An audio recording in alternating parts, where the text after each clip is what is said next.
I grew up in Scotland, and for a while there, my life was the full train-spotting 9 yards. I had the addiction, the swearing, the no money in my pockets, the whole bit. And back then, if you'd asked me, or anyone I knew, what Australian food was, I would have struggled to tell you. A pure chance encounter with an Indigenous Australian playing the didgeridoo changed my life entirely. I was headed in a one-way road towards, a pine box or a prison cell. I mean, there's no other way to describe it. But that busker, Jimmy, he really opened something up inside of me.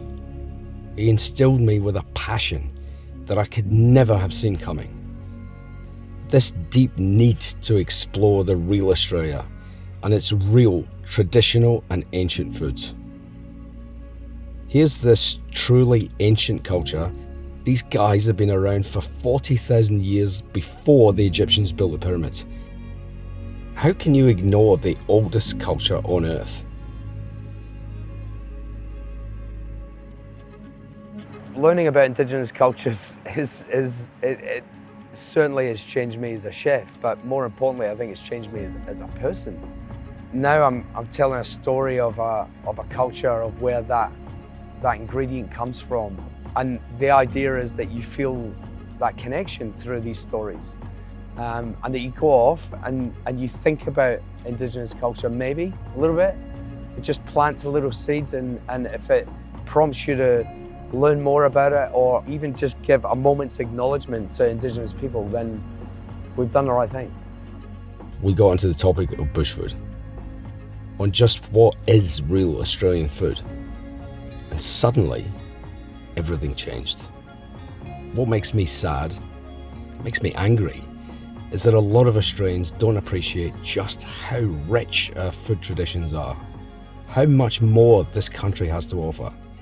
I don't think it's just me that's getting something out of it, and I think they feel so passionately and so strongly about not just the culture, but sharing it.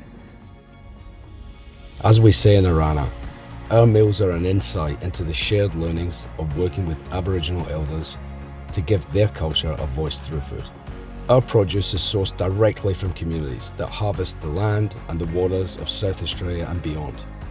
At my restaurant, we use at least 50 seasonal Indigenous ingredients to create our tasting menu at any one time, including seeds, fruits, nuts, trees, honey, ants, and seafood.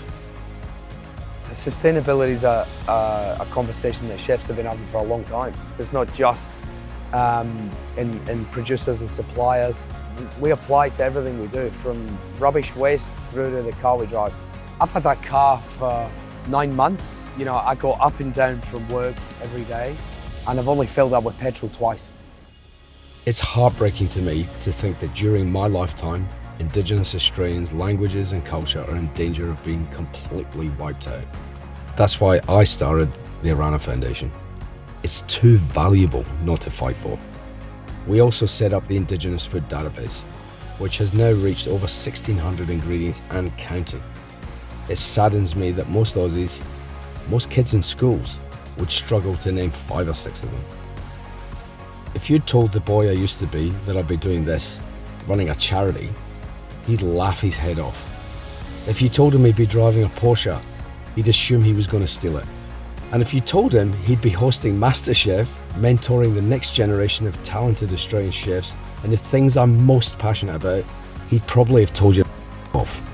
The truth is, food has saved me more than once in my life. I've always said, if it wasn't for food, I would have died. If I hadn't found my career path, I would have just been another statistic. The only thing that will stop you from doing a drug is finding something that's more compelling than it. And when you're an addict, there's very little that's more compelling. Luckily for me, I somehow found food.